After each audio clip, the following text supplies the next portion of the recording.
Welcome to the Inspiring Veterans Podcast with your host, Gary Rohmann. In each episode of the Inspiring Veterans Podcast, veterans coach Gary Rohmann invites veterans and professionals who support veterans to discuss the process of transitioning out of armed service into civilian society. The Inspiring Veterans Podcast aims to answer the question, what's next?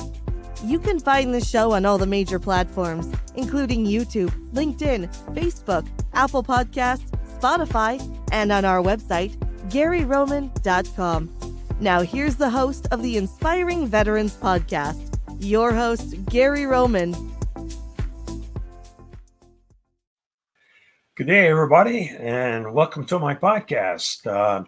Today we got a very, very special guest that I'm very proud to be able to spend some time with, and that's Den Dugan. Den, how are you today?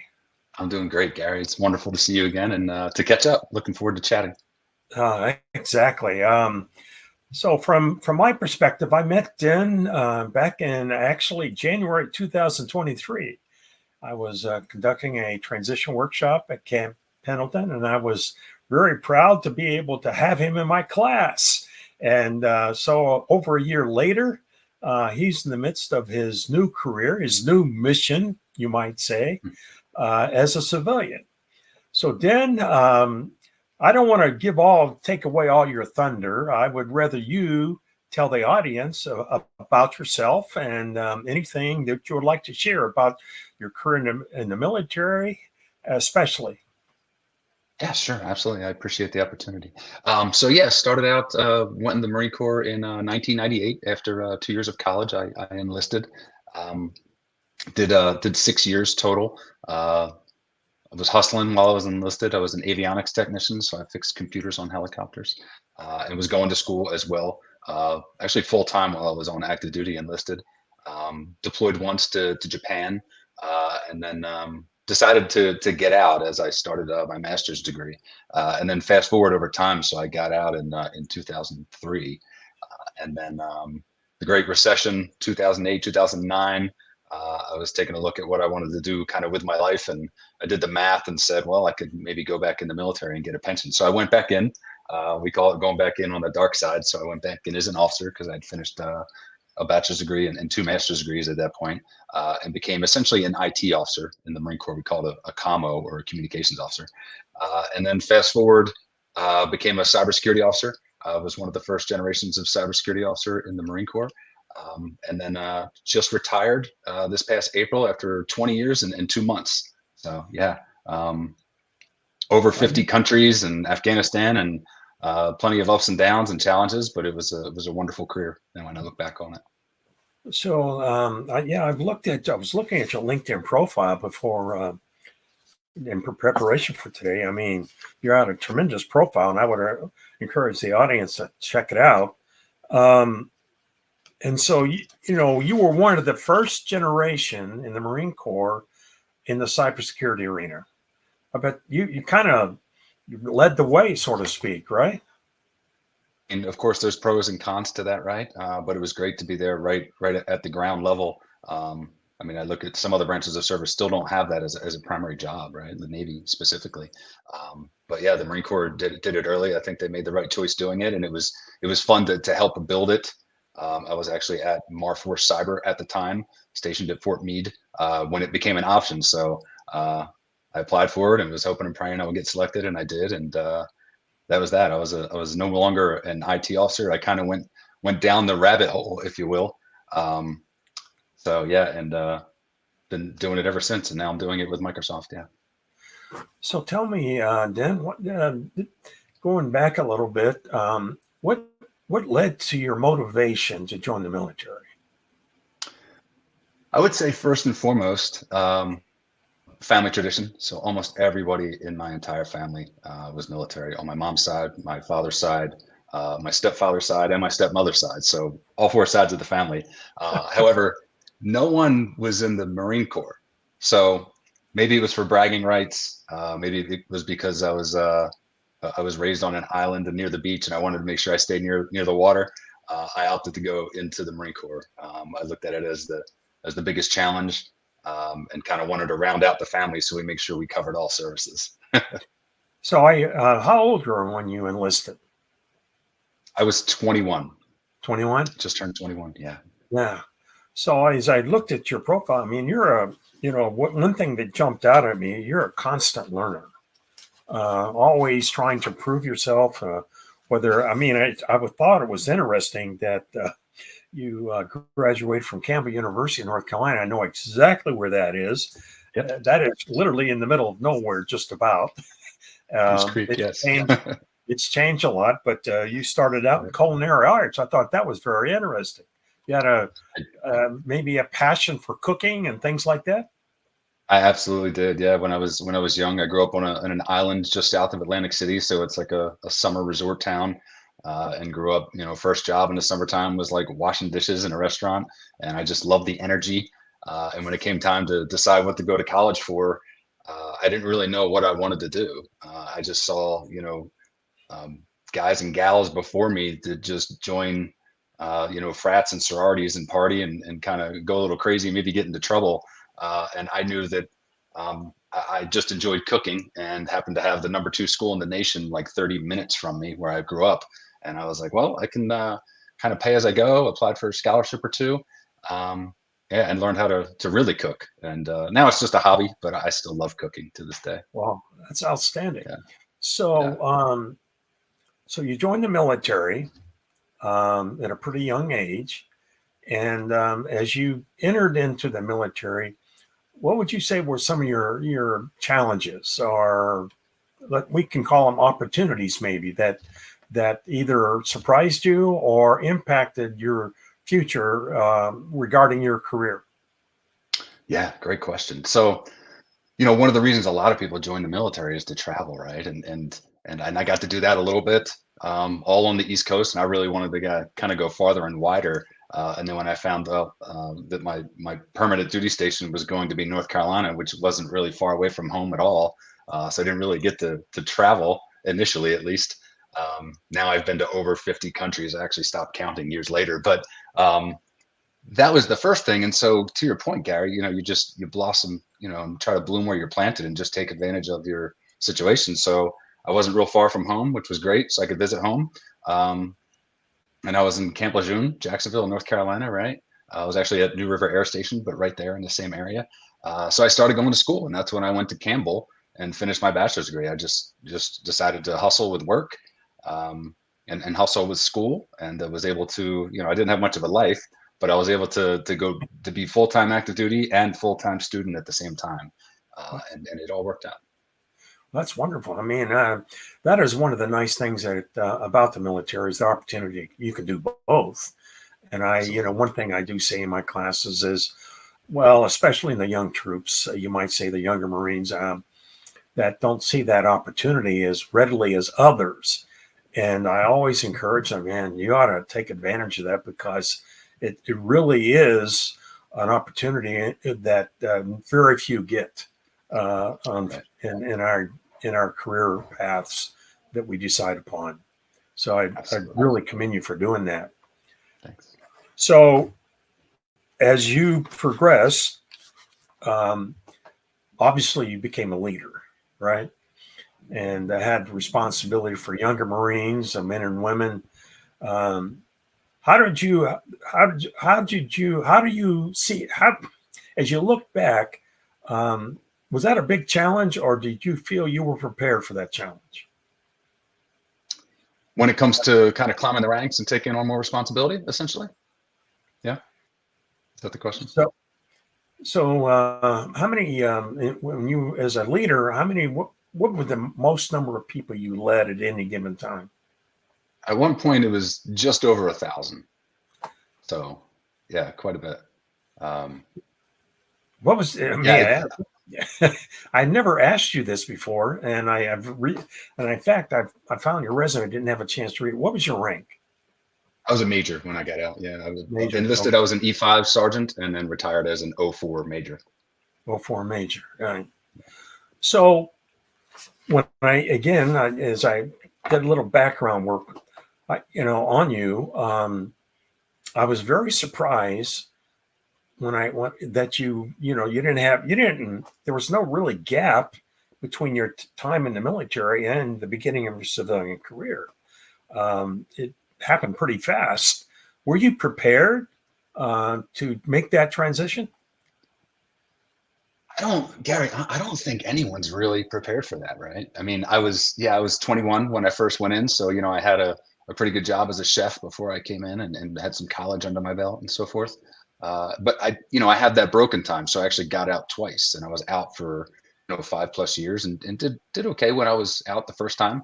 But, going back in for 14+ years, you're very institutionalized, right? And the military, although it's not an easy life in any way, it's very, very different than a civilian life. And so, I talked to plenty of friends and people that retired before me and so forth, and how far out they started preparing. And, I figured I'd like add 6 months to that and I would be just fine, right? And so probably at about the 2-year mark is when I really started to lean into it, if you will, right? Started to look at LinkedIn, started to think about what I want to do, renewed my certifications, try to get more certifications in cybersecurity. And looking back now, I would say although I hustled pretty darn hard on the transition, which is difficult, right? While you're still working and expected to do everything your responsibilities already have. I would say more like 3 years, I would suggest to be the target where you really need to start like a warm start and really consider what you want to do and really start preparing. I probably did it about the 2.5-year mark, which is, shortly, I met you about a year or so after that. And you and I talked quite a bit about it. But I would say the 3-year mark will give, the average person enough time to not feel like their hair's on fire. I mean, you see, I don't have any left, so maybe 3 years. Well, one of the things as a facilitator, I've been doing these things for 8 years and a little over 8 years actually. And, and now that I've seen a lot, heard a lot, I've met a lot of veterans in it that have gone through this, I have concluded that, we spend either 2 or 3 days with you. And we expect you to have a resume at the end of those 3 days and know exactly what you're going to do. It's impossible, and again, I'm not condemning or criticizing the overall process. I mean, again, it's a big task for the military to do all they can to prepare you for your next mission. But it is a lot, and you've hit it on the head. You can't do it in 3 days. You just can't. And I remember some of our conversations we had during that time we met, and we met afterwards as well. Mm-hmm. And did those conversations help you? Absolutely. Yeah. I mean, giving me a vision. I mean, I remember sitting there with you and you even asked the class, like, hey, how many people have already been here to transition readiness seminar? And then a bunch of people raised their hands. And then you asked how many people are here for the third time, and some people raised their hands. And so that's when it hit me and you responded like, hey, look around this class. There are people here a third time because it's just not enough. And you get flooded with so much information during, I think some branches of service still call it TAP, Transition Assistance Program. Yeah. Marine Corps calls it TRS, Transition Readiness Seminar. You're just flooded with, right? You're being broadcasted at, if you will, and you're in receive mode as fast as you can to try to figure out your life in a short couple days, right?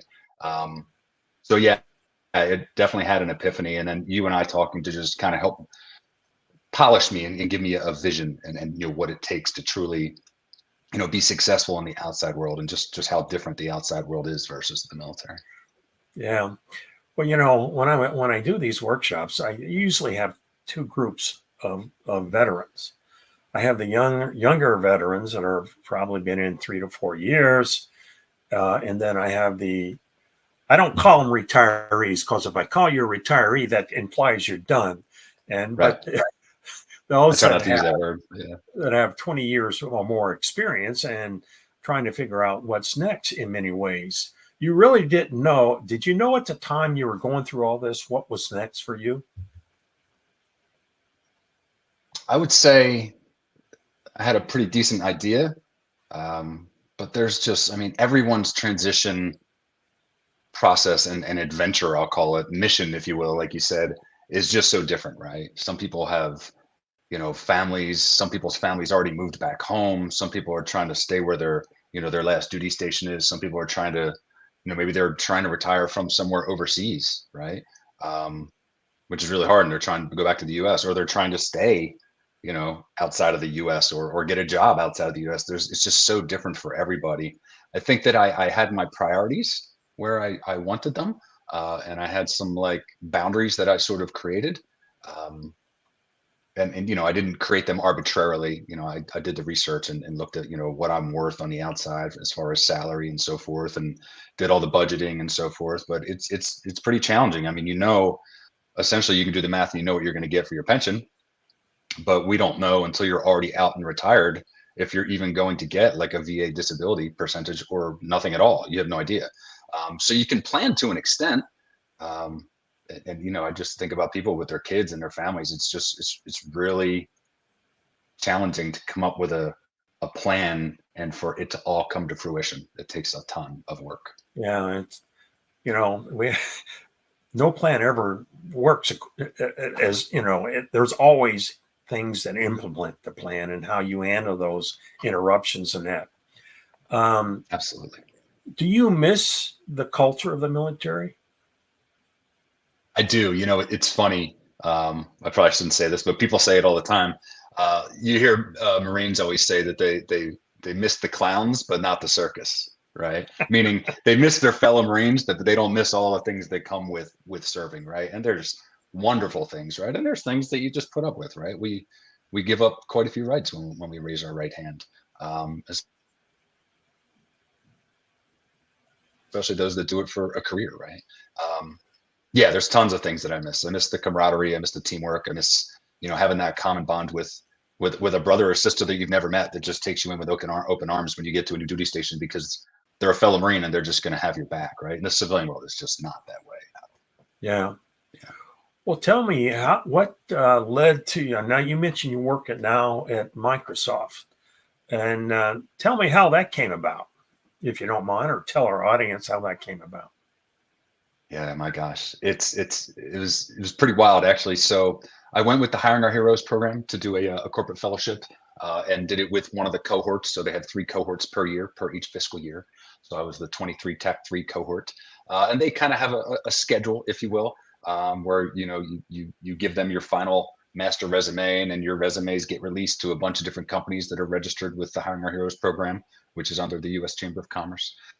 And then you hope that some companies contact you to do interview, whether it's in person or you do it virtually, like we are now. And then over time, certain time goes by, and if you have any offers, there's like a drop dead date where you have to choose one of your offers, and that becomes your corporate fellowship. And then you do it either in person somewhere else, or right there virtually, or it's hybrid, or however it works out.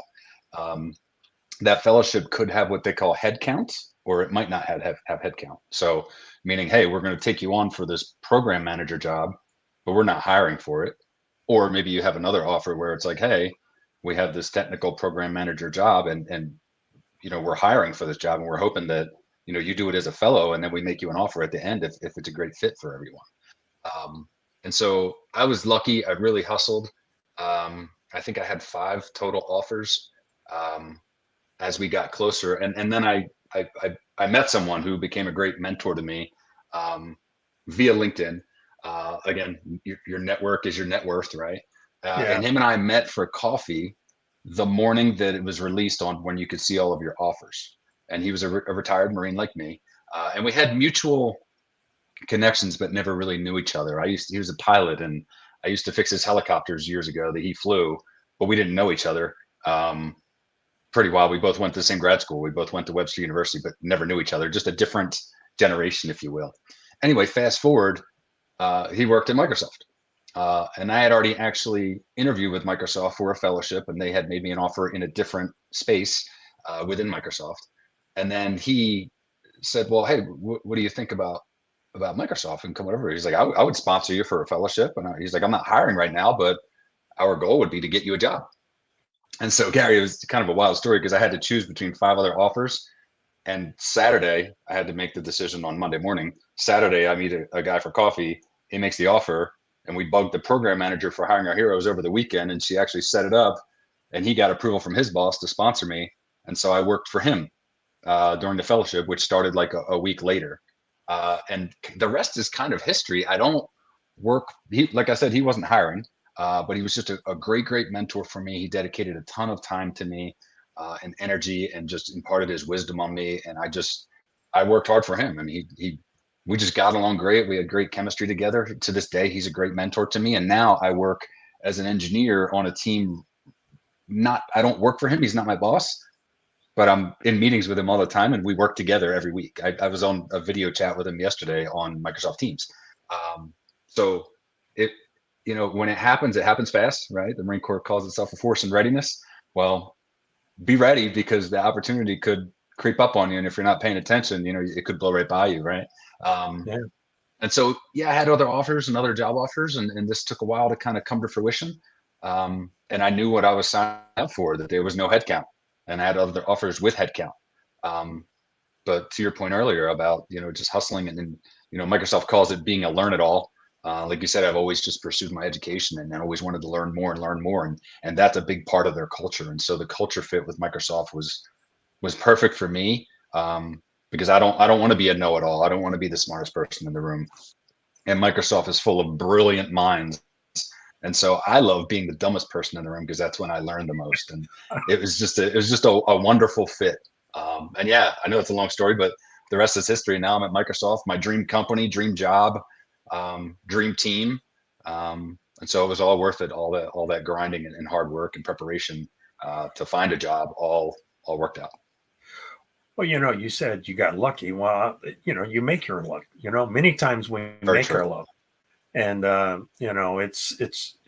can see it when first time I met you. I mean, you were about getting things done. I mean, tremendous attitude, can-do attitude.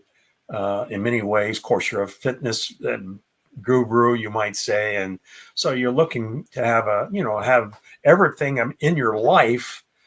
You got to take care of it, right? You got to invest in your brain, your physical conditions, which I need to work on. But it's all about being the whole person, so that you can give your best each and every day in your career. Have you been able to meet any other veterans that work at Microsoft up to this point? Oh, yes, a ton. There's a huge population within Microsoft, and we have coffee meetups virtually all the time on Microsoft Teams. Just tons of support during the entire fellowship. They have a great program, and I'm even helping fellows that are there now and talking to them one-on-one, and just kind of giving back. I'm just a big believer in karma.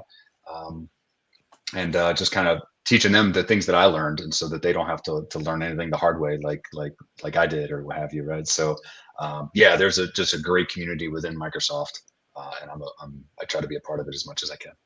Well, that's wonderful. They seem to. Well, no question. They embrace the military veterans that can really be part of their culture, and you're definitely paying it back based on what you just said.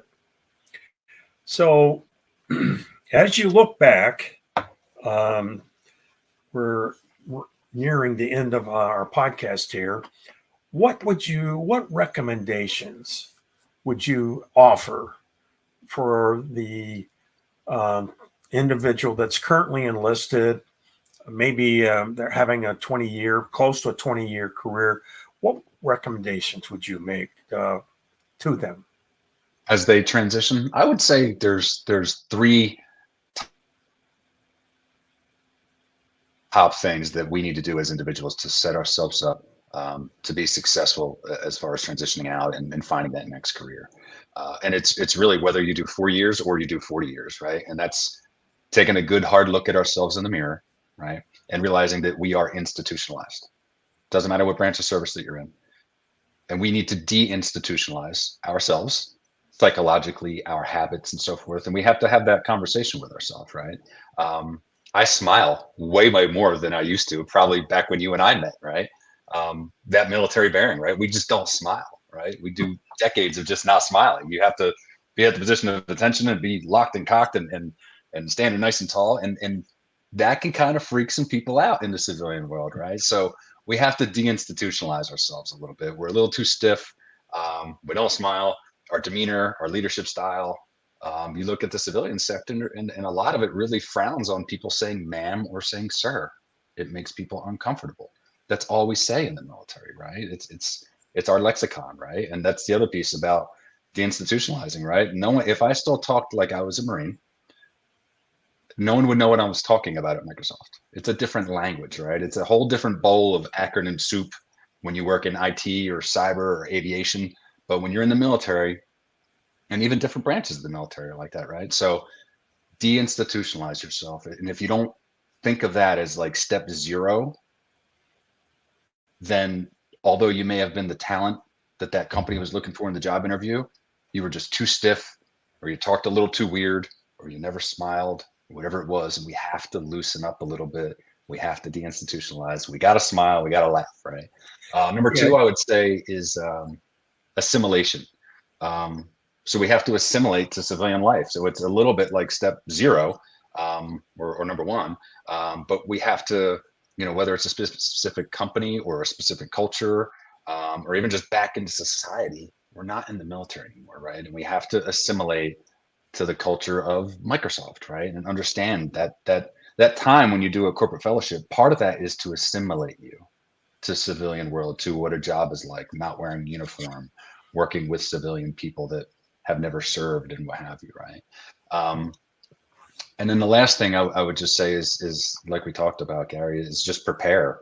I would consider transitioning out of the military about equal to probably having 4 jobs at once, 4 full-time jobs, right? So no one talks about this though, right? No one talks about the deinstitutionalization. Say that 3 times fast. But 4 jobs, so like add it up, right? You have, your military job still needs you while you're transitioning. So that's at least half of a full-time job, right? Your family, that's not stopping. So that's at least half of a full-time job, just taking care of your family, right? You're out processing between VA and disability and medical stuff and checking out all that stuff. I would say that's like 3/4 of a full-time job, right? And then, oh, by the way, you're doing this corporate fellowship that's 45 hours a week. That's 4 full-time jobs. Yeah. You're busy. You're busy. That one's a big one, and I'm glad you mentioned it the way you did. And that gives me more ideas I can use in the future here, because you're exactly right. I mean, we all deal with stress a little bit differently, and really that you compounds your stress 4 times in many ways, because you got 4 major blocks of things you got to complete within a very short period of time. So, I mean, that's a big one. And the other one I wanted to comment on about the smile. I remember the day, I don't know if you remember it or not, but I usually do this in every one of my class when I stop the class, and we talked about our introduction, or how we answer the question in the interview, who we are. And I just stopped and I said, I want everyone to smile. I looked out in the audience, and everyone looks like you're in pain. Are you in pain? I remember you saying that. Absolutely. 100%. And so I went around the room, and I did it in a general way. So, I'm looking for a smile here. Show me some love. Right. And everybody looked like, this guy's weird. Yeah. Like, what's wrong with it? Why does he want us to smile? Nobody smiles. Yeah. But it did serve a purpose, because Absolutely. that's the first one. How you present yourself and how people perceive you as somebody that's able to converse, or they have an interest in you, is so important. And I appreciate you sharing that. It was good to have a good laugh. That's very true. Very true. So, Dan, it's been a tremendous pleasure here. I want us to stay in touch, and we have, and I'm sure we will. But any last comments you'd like to make as we sign off here? I'm sorry, you broke up a little bit there. Could you say that? Oh, I'm sorry. Any last comment you'd like to make before we bring it to a close? Yeah, I would just say, just being 100% vulnerable here. Like I said, like that last topic about it's 4 jobs, right? for most veterans, especially combat veterans, it's more scary to transition out of the military to find a job than it is to be told we're sending you back to combat to the next war. Yeah. So, I mean, think about that. It sounds a little crazy. Like you're going back to war, but this thing, getting out of the military, oh, by the way, you get a pension and you'll have health care and your family's kind of set up for success and so forth. It's still more scary because we've just never done it. Literally scary. So I guess in my parting words, I would just say that's normal. Let yourself feel it, talk through it with people that went before you, talk through it with your peers, talk through it with civilians. Your network is your net worth. Network with people, let yourself feel it. Be gentle with yourself, be kind with yourself, enjoy the process, take ownership of it, and just let yourself be deinstitutionalized, right? Let yourself assimilate, because that's what it's going to take to be successful. And it's okay if it's scary, you're human. Yeah. So yeah, I know that sounds weird, but it's something I think it's definitely worth sharing. That was outstanding, Dan. Very outstanding. Are you still living in the area? No, I actually moved to Virginia. Really? Yeah. I just moved like 6 weeks ago. Yeah, I'm on the other coast. Yeah, closer to family. Microsoft wanted me here. It all worked out. Yeah, that's fantastic. Yeah. Well, Dan, thank you again for your time. It's very, very special. You're very, very special, and it's been an honor to get together again. And again, I want to thank you for your wonderful service to our great country, and I wish you all the very best. My pleasure. You and your family are worth it, and I appreciate you inviting me to this. It was great to catch up with you. Okay. Thank you, Dan. Thank you. Bye-bye. You've been tuning into the Inspiring Veterans Podcast with your host, Gary Rohmann. You can find this show on all the major platforms, including YouTube, LinkedIn, Facebook, Apple Podcasts, Spotify, and on our website, GaryRohmann.com. Thank you for your positive reviews, comments, questions, and for sharing this show with others.